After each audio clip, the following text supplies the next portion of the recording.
యువతులు చూసి చూడక ముందే ఐసౌతావా అబ్బాయి, ఐసౌతావా అబ్బాయి. యువతులు చూసి చూడక ముందే ఐసౌతావా అబ్బాయి, ఐసౌతావా అబ్బాయి.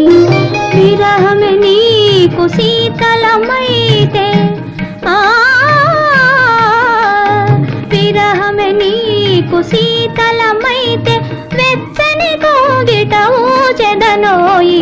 యువతులు చూసి చూడక ముందే ఐసౌతావా అబ్బాయి, ఐసౌతావా